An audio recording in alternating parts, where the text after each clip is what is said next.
Bom dia, bom dia, bom dia, bom dia!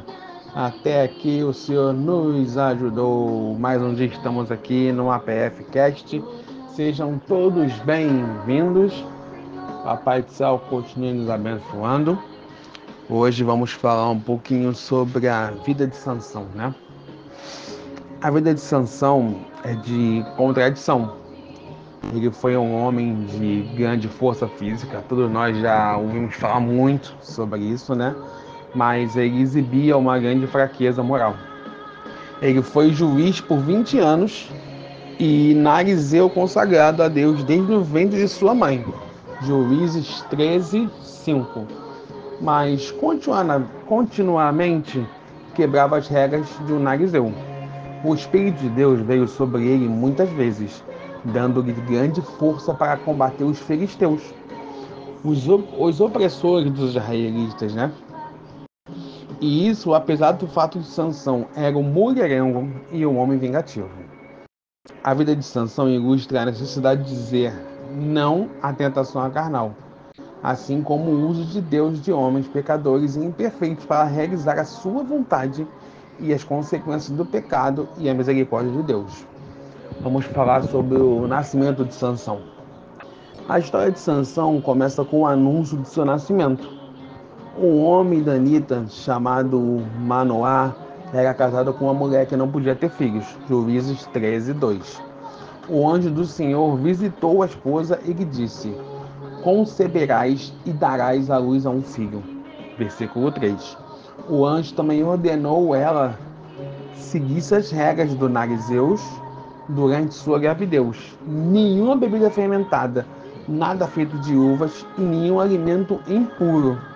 A mulher disse a Manoá e ele orou para que o anjo lhes fizesse outra visita e desse mais informações sobre a educação de seu filho. Está no versículo 8. Deus respondeu a oração de Manoá.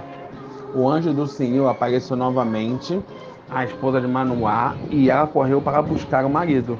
O anjo então repetiu sua mensagem para Manoá, o qual perguntou o nome do anjo. Em resposta, o anjo disse: por que perguntasses assim pelo meu nome que é maravilhoso? Juízes 13:18. Manoá então sacrificou uma cabra sobre uma rocha e subindo para o céu a chama que o Senhor saiu do altar. O anjo do Senhor subiu nela. Versículo 20. Só então Manoá percebeu com quem estava falando. Certamente morreremos porque vimos a Deus. Versículo 22.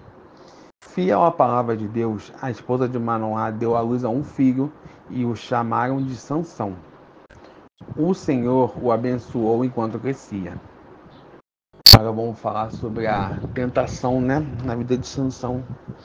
O livro de Juízes, então, avança na história de Sansão para sua busca por uma esposa. Ele queria se casar com uma mulher filisteia, apesar dos protestos de seus pais e em violação da lei de Deus contra o casamento interreligioso com os pagãos. Sua mãe e pai acompanharam Sansão a Tima para fazer o arranjo para o noivado. No caminho, o leão atacou Sansão. Então o Espírito do Senhor de tal maneira se apossou dele que ele rasgou como quem rasga um cabrito, sem nada ter na mão. Juízes 14:6. Mais tarde, Sansão passou pela carcaça do leão e encontrou-o cheio de um favo de mel, e ele comeu. Isso foi uma violação da lei de Nazireu. Todos os dias da sua consagração para o Senhor, não se aproximará de um cadáver. Números 6:6. Sansão parecia saber que havia errado, porque quando deu o mel para seus pais, não lhes deu a saber do seu corpo do leão, que o tomara. Juízes 14:9.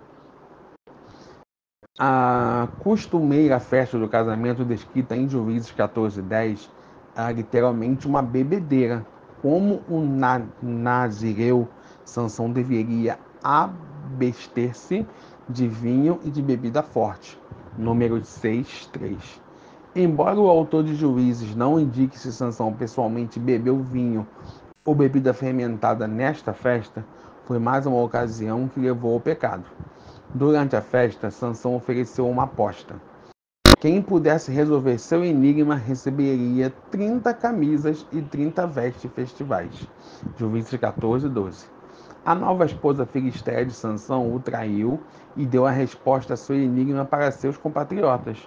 Furioso, Sansão matou 30 filisteus e entregou seus bens àqueles que haviam resolvido o enigma. A esposa de Sansão foi então dada a outro homem. Essa questão tão sórdida foi usada por Deus por seus propósitos. Isto vinha do Senhor, pois este procurava ocasião contra os filisteus. Versículo 4. Deus usa até mesmo pecadores e imperfeitos para realizar a sua vontade. Sansão entrou voluntariamente em situações que levavam ao pecado, mas a cada vez Deus o usou para a sua glória. Nem mesmo o nosso pecado pode impedir que a vontade soberana de Deus aconteça. Sansão, cheio de raiva e vingança, jurou: desta feita sou inocente para os filisteus, quando lhes fizeram algum mal por roubar a sua esposa dele. Juízes 15, 3. Ele queimou as plantações dos filisteus, no versículo 4 e 5, e mais tarde, depois que os filisteus assassinaram sua esposa, feriu-os com grande carnificina. Versículo 8. Sansão se escondeu em Judá por algum tempo, mas os judeus, preocupados com o fato de Sansão estar piorando a situação deles com os filisteus, amarraram-no e entregaram ao inimigo. Juízes 15, 8 ao 13. Quando os filisteus se aproximaram de sua presa incapacitada, o Espírito do Senhor de tal maneira se apossou dele, que as cordas que tinham nos seus braços se tornaram como fios de linhos queimados, e as suas amarraduras se desfizeram de suas mãos. Versículo 14. Sansão pegou a queixada de um jumento e matou 1000 filisteus com ela. Versículo 15. Em Gaza, Sansão contratou uma prostituta. Naquela noite, o povo de Gaza soube que Sansão estava em sua cidade e ficaram à espera para matá-lo ao amanhecer. Sansão escapou, levantando-se no meio da noite, quando se levantou e pegou ambas folhas da porta da cidade com suas ombreiras e, juntamente com a tranca, as tomou, pondo-as sobre os ombros, e levou-as para cima até ao cimo do monte de Olha para Hebrom. Juízes 16, 3. Vamos falar sobre as consequências, né? Sobre os pecados de Sansão. O propósito de Deus em derrotar os filisteus estava avançado através de Sansão, mas Sansão ainda foi responsabilizado por seu pecado e experimentou consequências por sua tolice e desobediência. Sansão conheceu e se aproximou por uma filisteia chamada Dalila. Os governantes dos filisteus subornaram Dalila para descobrir o segredo da força de Sansão e traí-lo às suas mãos. Juízes 16, 5. Dalila começou a implorar Sansão para saber os segredos de sua força. Depois de lhe contar algumas mentiras, Sansão finalmente revelou que sua força era devido à sua separação ao Senhor, especificamente o fato que seu cabelo nunca havia sido cortado. Números 6, 5. Dalila informou o segredo de Sansão aos governantes filisteus e esperou até que ele estivesse dormindo para chamar alguém e vir raspar a sua cabeça. Ela o acordou com gritos: os filisteus vêm sobre ti, Sansão. Versículo 20. Sansão levantou-se para lutar, mas ele não sabia ainda que já o Senhor se tinha retirado dele. Versículo 20. A contínua e voluntária desobediência de Sansão havia chegado ao fim. Ele tinha ficado confiante em sua força ao ponto de achar que poderia rejeitar qualquer lei. Parece que finalmente tinha chegado ao ponto de achar que não precisava de Deus. Como resultado, os filisteus pegaram nele e eles vazaram os olhos e o fizeram descer a Gaza, amarrando-o com 2 cadeias de bronze e viravam um moinho no cárcere. Juízes 16, 21. Sansão finalmente teve que enfrentar as consequências de suas ações. Deus é misericordioso.